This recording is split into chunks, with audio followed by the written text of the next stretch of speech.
Heyo everybody, Haku here with my review for Tower of God chapter 432, I think. Let me look at my notes. 432, or season 3 episode 15. So this one's nearly a week after the chapter itself came out.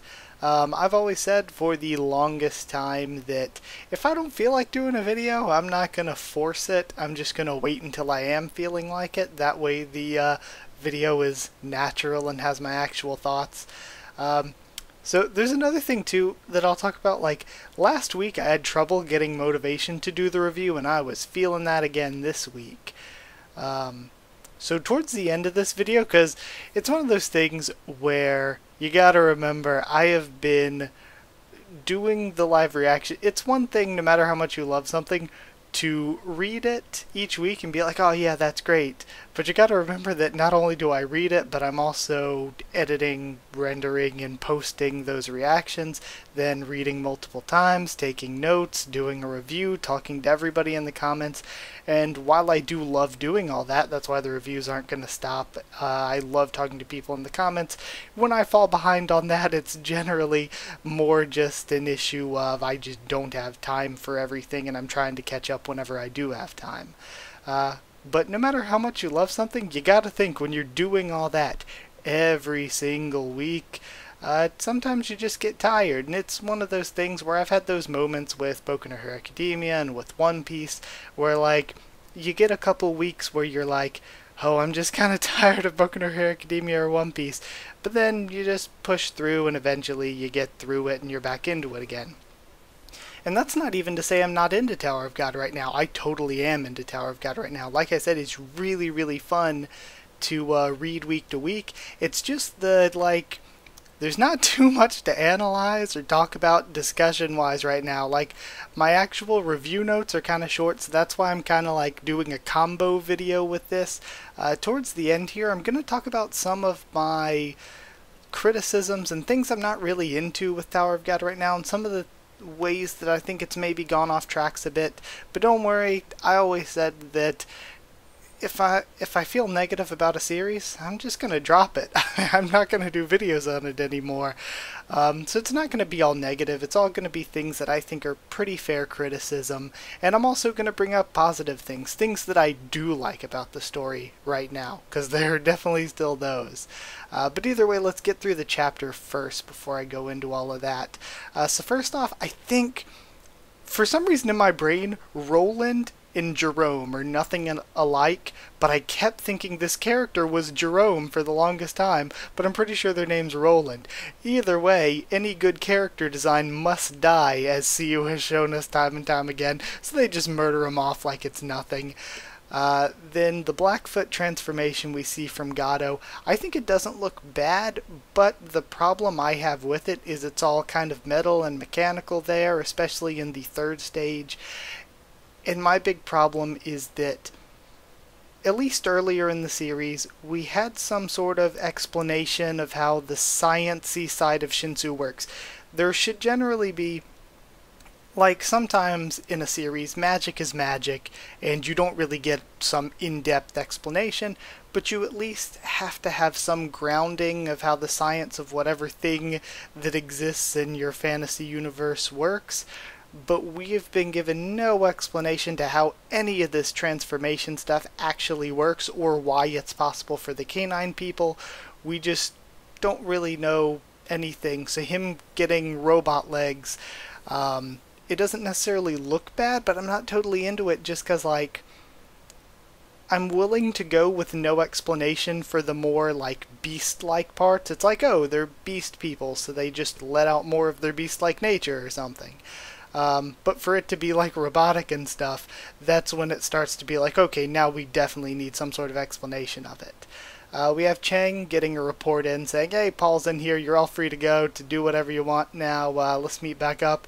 And they say something about setting Chang free, so I have no idea what that's about. Maybe, hopefully it'll play in the future somehow. Lulu tells Kun and Rak all about what Paul said about Deng Deng being the heart and all that, and they just leave her. I thought at first she was saying wait, as in like trying to stop them, but then going back, I noticed she was just saying wait, as in no, don't leave me, as they're running off and they don't even turn back. That's why she wasn't with them later. So that was a little bit confused at that on the live reaction. And I had to go back and reread to totally get what was going on there. So Kun and Chip give info to Bomb and Jordan, and they decide to go get Yama, and that is one of the things I'll bring up as a positive. I love Jordan. I love Bomb and Jordan. That's one thing that I can be positive about this arc. I just love the little sort of buddy cop bromance thing that we could be getting into with them. So yeah, I'm totally into that part of things at least. Colden's transformation. Okay, this is one that is so ugly. Colden's is really bad. I really didn't like his transformation. And he just gets wrecked by Paul, like super easily. And then Paul's crew arrives, and we get to see a bit more of them later, but I won't get ahead of myself. So we see a third stage fight finally between Gato and Kanzone, two of the strongest in Yama's group, and Gato wrecks goofy-ass Kanzone. Now Kanzone's transformation, I actually think, gosh, you look at the transformation without his head on it, and you're like, actually that looks pretty cool. If it was like some cool anime guy design that had that transformation, you'd be like, okay, that's pretty cool. But then you see Kanzone's goofy ass head, and it's so difficult to take Kanzone seriously. It just really is. We have everyone like Kun's group, Bomb's group, even Karaka, which is probably the most hype part of the chapter, just seeing one panel of Karaka, all looking up and seeing the warships arriving. We see what was it, Paul's crew. So I think they have cool designs, so they're probably already dead. We might as well just count them as dead already, because they have pretty cool designs. Like, I like the guy sitting in the chair looks cool, the girl in the background. We can't really see much of the big guy in the back, but yeah, I thought they looked pretty cool just from that one panel. I like the masks. It's a touch that I like. There was nothing really important to talk about in the blog either. So that's another thing. I read the blog, I was like, yeah, there's nothing really here to discuss. So as a chapter, I thought it was pretty good. It was just continuing on the story. It's one of these chapters like we have a lot in One Piece because of the way One Piece is written, where it's like, okay, we need to move the story from point A to point B, so let's throw in this chapter to move them from point A to point B. It was one of those types of chapters, and as far as that goes, I thought it was pretty good. But the overall big picture, I think, is more of what's the problem right now. So to transition a little bit into some of my criticisms and stuff, and I don't have notes written on all these or anything, so I might ramble a little bit for the next few minutes as I try to get my bearing and try to remember everything I wanted to say. Something that's been a big problem is when we've spent so much time focusing on just Bomb so heavily and not really developing any of the side characters, and this has gone on for a long time. So that can hurt things. I think that I'll get to my other point in a second, but I like that Bomb's showing actual personality here. We're kind of getting a little bit of side characters, but I really think we should focus more on side characters. It's something I've said for years since I started doing these videos, because it's what makes me like other series, is that I love a large cast of important characters, and we have a massive cast of characters in Tower of God. It's just that none of them are really given any importance except for Bomb. One big problem, though, that's going on right now is the power scaling and I don't like talking about power scaling and stuff, but the power scaling is related to the problem with the continuity being kind of messed up, because it's like, we got this explanation of the Bay Road, and it sounded really cool and stuff all the way back in the workshop battle. Now we get here and there's all this canine people stuff, and it's nothing at all like the explanation before, so it's like it's been totally retconned. And that kind of went into how rankers were supposed to be gods among regulars, and now Bomb can just smash rankers like it's nothing. So in shonen, protagonists usually get OP like that. But the problem is, I feel like it's way too early in the story for Bomb to be this OP. And it takes a lot of the weight out of the situation. Again, it's a problem I've been saying for years now. But I think really it's gotten a bit worse. Now, I think that before around before around Name Hunt Station, the writing was pretty solid. Side characters were getting development, we were spending time on everybody, Bomb's development was doing pretty well, but then it's like Name Hunt Station onward is when you start to see those cracks, where we start to focus solely on Bomb and just forget about all the side characters, where we start to do something that we didn't do before, and this is why the continuity stuff is important. It's because when I'm reading One Piece or Boku no Hero Academia or all these other series, I pay attention to what characters are saying, what they're doing, because I'm like, okay, if they said that, if they did that, that's going to come back in the future. That's going to be important. Where with Tower of God, it's like we get tons of stuff every arc that you see it, you read it, and it's like, that's not going to be important. It's like, that's not going to be on the test. So, it's hard to like really get as involved as with other series because you're like, this isn't gonna come back to play any role in the future. Do I think Kanzone and Gato are gonna be important after this arc and what happened with them? No. So that's kind of why it's hard to get involved, or like that was one of the things I thought when Roland just got neck snapped and killed or whatever. I was like, ordinarily you'd think killing a random side character would have some build up to it or would have some consequence, but with this I'm like, no, it just happened, it's not going to mean anything. So that's one of the problems we've had, and it's something that started especially towards Floor of Death, but we even had it in Name Hunt Station, and I would say if I were to name my favorite arcs, Name Hunt Station would be up there. It's one of my absolute favorite of the entire series, but it is where we started to see some of these problems start seeping in. And where we got into this little stretch of time where instead of developing Bomb as a character, and this kind of started happening after Name Hunt, but instead of developing him as a character, they just started throwing power-ups at him.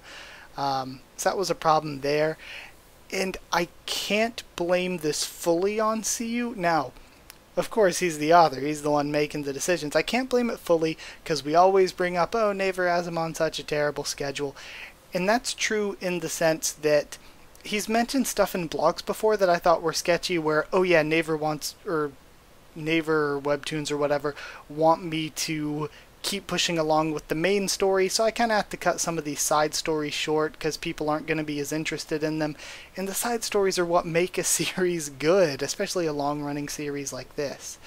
But in addition to that, I just said at the beginning of this video, where if I'm making 2 videos, sometimes 3 if you count the Q&As, on Tower of God every week, if I'm doing all that, I'm eventually gonna get kinda tired of the series, and that's just me making videos on it. That's just me talking about it. That's not me actually making the damn series like CU is. So imagine a lot of work goes into... Chapters are long for Tower of God. Imagine putting in all the work to make chapters that long every single week of the same story. Like, eventually, I'm sure that CU gets tired. And I think that's the problem. I've said for a long time, well, I mean, I guess for just the past few months, that the hiatus we got at the beginning of this year, I've said from the beginning that hiatus was way too short. It felt like it wasn't even a hiatus. It felt like we just left off and came right back. It felt like there was no time missing whatsoever for me. So I think that that's another thing, that oversaturation can be a problem. Too much of one thing, even if it's good, can be a problem, and it kind of hurts creativity, both for the author who's pushing through to get all this out, and for the fans who are like, Tower of God will be there again next week, and again next week, and again next week, so maybe I don't need to worry about reading it this week. And it's one thing that I've always praised and said that CU needs to take an Oda schedule, because it's one thing that's good with One Piece is we get a break like every 2-3 weeks, and if we're getting a break like every 2-3 weeks, it's harder to get tired of it. Even when it's not doing well, it's harder to get tired of it, because you just get a week off every now and again, and absence makes the heart grow fonder and all that. So those are some issues, I guess, there. I'm not really into this canine people stuff. I wish we I wish we would have gotten the Bay Road as it was sort of advertised before, but there are definitely good parts in it, and it feels like these good and interesting parts are often just dropped or ignored. Like, I'm pretty sure Kan Hong is dead. I'm pretty sure she was killed off, but the thought and we got done with the Kanhong team thing too soon. Because I thought the game for the Canine Tooth Festival was one of the most interesting things, and we're kind of still doing that, but we've kind of dropped it for this greater socio-political stuff with the Baylord family. But I thought that the actual game side of things with the regulars was interesting, and that's one of the big problems with Tower of God anyway. And I'm going to say it's a huge problem with the series itself, is what made the series unique, what made it good, was the challenge of having to pass to get to the next floor, each floor. And that hasn't been important in a long-ass time, and that was the most unique and interesting thing about the series. So they've kind of like totally dropped their most unique and interesting thing, especially if Bomb can already just destroy rankers. It's kind of just shat on what made the series interesting, or at least the main most important thing. Now I think a good substitute for that is the fight between Zahard's army and FUG, and maybe throwing in Wal Song. That sort of faction infighting stuff is really interesting and could be a good substitute for being the most interesting thing in the series, but we're not focusing a ton on that right now either. But yeah, Kanhong dying, I thought the fact that Kanhong was teaming with Varagarv, they had brought Lulu into it, there was a lot of room for interesting writing and interesting dynamic there, and how they were going to play up against Bomb's team, what was going to happen when their team went up against Bomb, what was going to happen when they finally met Kun and Dang Dang and the other team there in the hallway, could they have a three-way fight or something? And it just feels like that interesting plot point or set of plot points was just totally dropped, and Kanhong is dead now, because the thought of Kanhong being this wild card, this third party where it's like, okay, this one group is trying to gain power for themselves, and that's why they were holding Dang Dang back. This other group, Bomb's group, is trying to free Dang Dang and get the Thorn and everything. And Kanhong wanted to win of her own power, not using her father's sort of dirty, underhanded methods. So I thought all of that was really, really interesting, and it was just dropped. Now, I do have hope for some things to get better, but I feel like we may have jumped the shark on making Bomb too strong too soon. We may have jumped the shark on dropping side character stuff, continuity holding together. Like, I feel like the series, the toothpaste might be out of the tube, and there are some things it might not be able to recover from, but there's still totally things I enjoy seeing. I love the Bomb and Jordan stuff right now. I feel like Bomb has a lot more personality in Season 3, so that's better. Anything? Oh, I love the Chang stuff. I feel like the Chang and Paul's group stuff, this is a rare example of something that happened probably, I don't know, nearly 100 chapters or so ago, coming in, making total and absolute sense. Like him taking Elliot and then getting information from Elliot and then using that information to have Paul be the one invading. All of that is something that happened a long ass time ago, and it makes total sense. It came back into play, makes total sense. And if we had more of that, the series would be great, because that's what you kind of expect and you see from other long-running series, that Tower of God just see who introduces plot points and then drops them and they don't mean anything. And that was a big problem I had with Floor of Death, where we were introducing a lot of stuff in Floor of Death that was good, but we also introduced a lot of stuff and then just dropped it and forgot about it, and none of it mattered anymore. So that's why I've always been kind of critical of Floor of Death there. So yeah, there are things I'm enjoying right now, things I'm not that into, but I guess we'll just have to see where the series goes from here. I'd give it as a chapter 7.5 goofy-ass designs out of 10. Because like I said, it was just a get us from point A to point B type chapter, and it was good for what it was there. It feels just like sort of One Piece is this series where, and I keep bringing up other series, but One Piece is a very plotter series, where everything is planned out beforehand. Everything connects together really tightly, really interwoven. And there are pros and cons to that. The pros are that things that happened way in the past are going to connect back to what's happening really perfectly and really great. And the cons to that are going to be that sometimes, and there's a big problem with One Piece right now, characters can feel flanderized or made into just stereotypes of what their character does, just fitting into cliche tropes. And you get chapters where it's like, okay, this chapter is only going to be here to get from point A to point B because everything's plotted out ahead of time so strongly. And then on the opposite of the spectrum, you get another series that I think is the best ongoing manga right now, Beastars. And Beastars is a series where the mangaka Itagaki has said, I know what I want to put on the last panel of the last page, but other than that, it's a weekly manga, so I want it to be fun to read weekly. And the way that that kind of writing works has its pros and cons too, where the cons are that it's not going to have as many things that are like way in the past connecting super tightly with things in the future, but the pros for it, the good things, are that it allows you to explore characters as if they were real people. It makes you identify with and feel for the characters more. It makes the characters feel more real and refreshing and new, and it allows them to throw in new and surprising stuff that keeps you excited. So it has its own pros and cons. It's not going to be as tightly woven a story, but it's going to be a lot more exciting and free-flowing. And then you get something like Boku no Hero Academia that kind of lies in the scale in between. It definitely feels like there are things plotted out, that they know where certain things are going, but on the other side of things, it feels like we're free to explore some side characters a lot. We get plenty of time with side characters. We get plenty of new things that are surprising thrown in here and there.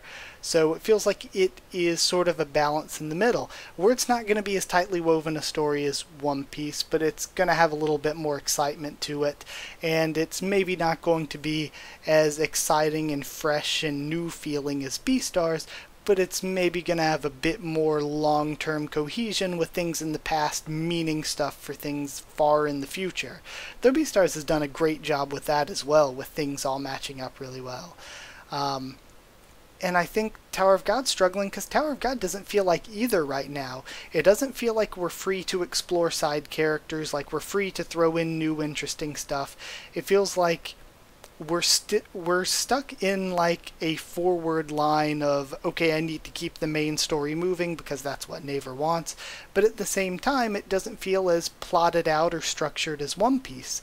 It doesn't feel like things in the past mean anything for things in the future.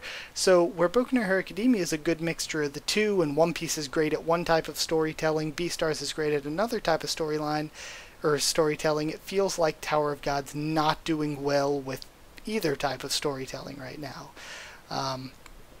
So yeah, that's why I would always say of sort of the what I generally consider to be the big 5 series on the channel right now, Tower of God, One Piece, Boku no Hero Academia, Beastars, and Magical Girl Raising Project. If you were to ask me my favorite, maybe like a year or two ago, it would have definitely 100% been Tower of God. Now it's more like, what am I feeling like? Am I feeling like One Piece? Am I feeling like Tower of God? Am I feeling like Magical Girl Raising Project or Beastars? So my favorite is like, you can't pick favorites between your kids. I love all of them. But if you were to ask me in strict writing quality terms, Tower of God would be a solid 5th out of 5 when it comes to just writing quality. So yeah, I guess that's my thoughts on it. It's a series that's very, very fun week to week, but I don't feel like the writing quality's there, and I think that it hasn't necessarily been there for a while, and it's been eroding since Name Hunt Station, which again, one of my favorite arcs. Some of the Hell Train arcs are some of my favorite arcs, but despite them being some of my favorite arcs, it's where we started to see the cracks in the series, and where I think that CU just got way too focused on, I need to move the main story forward, and forgot about the side stuff and the climbing and the character development, the stuff that really makes a series good. So this went on super duper long. But it's because I wanted to talk about stuff like that, and I'm sure that there is so much more that I wanted to talk about that I'll think of after recording this, like, oh, I wanted to touch upon that too, but just in general, these are some thoughts I'm having. I'm still enjoying the series. And I'm still gonna, of course, keep the reviews coming, and they probably won't be super late like this one was. This is kind of just one of those situations where I was like, okay, I have a limited amount of time. Do I want to read Tower of God a bunch more and take notes on it, or do I want to try to get some other stuff done, and I can just do Tower of God as soon as I have time for it. And it ended up being one of those things. But, I mean, I have it scheduled for Mondays, so, and I have nothing else really going on Mondays except for recording stuff for later in the week, so reviews should be Mondays constantly in the future.